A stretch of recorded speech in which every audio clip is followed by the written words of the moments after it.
love you guys. I just want to stop and thank you guys so much for coming out here, especially with the weather being so crappy. Give yourself a hand. I actually always start every set with thanks for coming with the weather being so crappy because this is Nebraska. Who else is from here? I'm from Nebraska. Raise your hand if you're from here. Yeah, excellent, excellent. I have this friend who's not from here, and he was telling me the other day, we have this reputation for being Nebraska nice, but he says, yeah, I think you guys are just really fake. And I kind of get where he's coming from, because like when I walk down the sidewalk, for example, my face is like, I want to kill myself, I want to kill myself, I want to kill myself. Hi! I want to kill myself. See, now I get that, but I'm not being fake. I'm just trying to conserve my energy to get through the winter. And nobody does this better than farmers, okay? Have you ever been out driving on a gravel road and you get the farmer wave? You know what I mean? It's like, if, you know, they're really tired, it's just the one finger. I really like to freak people out when I'm in the country. I'll be like, I've scared several people into the ditch.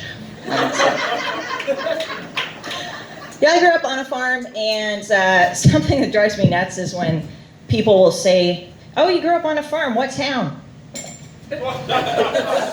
Do you not understand the concept of a farm?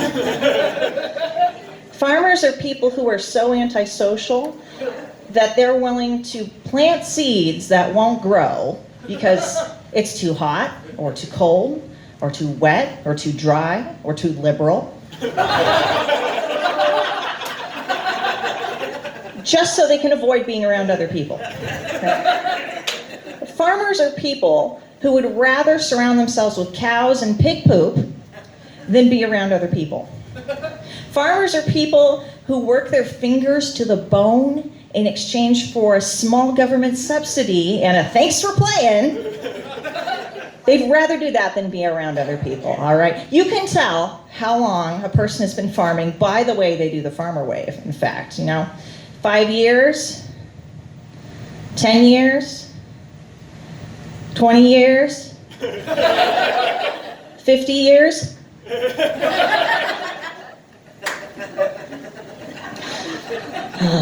I recently, you know, everybody's getting older, and something about getting older is no one tells you when you're supposed to start shopping at Talbot's. I was at Forever 21 the other day, you guys, and I was looking around and thinking, this might be a little young for me now. And then I saw they were selling days of the week underwear, and I thought, no, 39's not too old. Happy Saturday, by the way.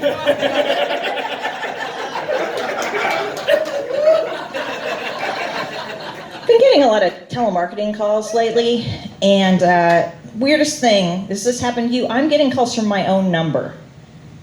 Anybody else experiencing that?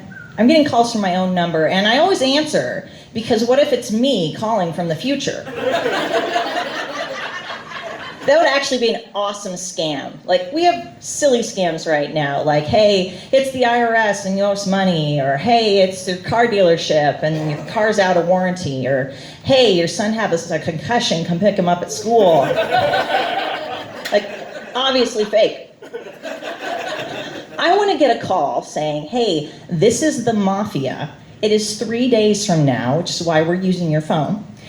And we have just put your feet in cement and thrown you in the river. But you can prevent this by wiring us $5,000. And then I would be like, what river? The Platte? Pretty sure my head's still above water.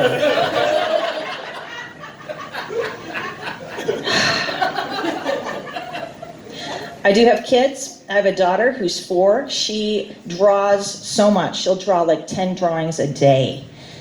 She's either going to be an artist or a factory worker. My son is 7, and the other day he comes in and he's like, Mommy, can I see your penis? And so I went,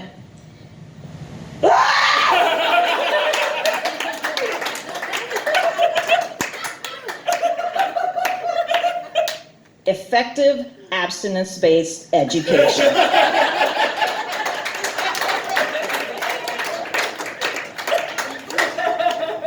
I don't really understand why parents are afraid of their kids learning about birth control.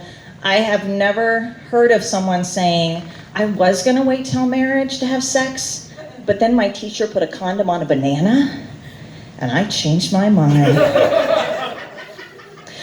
I'm a little weird because I am pretty liberal, but I'm also pro-life, but I'm like pro the whole life. Like, I think if you're gonna ask a woman to have a baby, you better be there for the next 18 years, society. Like, I'm talking about, paid maternity leave and inexpensive daycare and government subsidized Appletinis.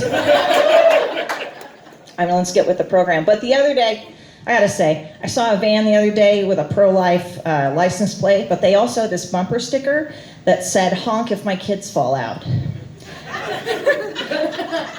And I said, that person's more pro-life than me.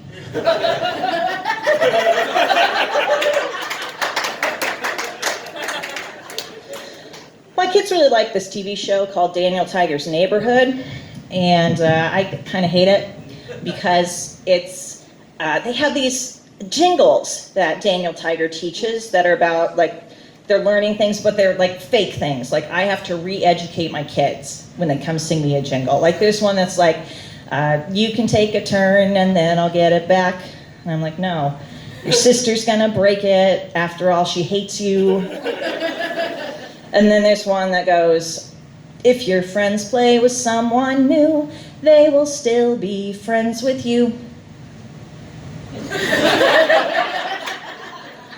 Unless you are a middle school girl, thank you, Angie, you're a bitch. My favorite, though, has got to be, grown-ups always come back. Thank you, Zubar. Good night. They just say another that is visualized. Betsy Miller, everybody. All right, just keep the show rolling. This next comic, I had the pleasure of doing an amazing show at Josiah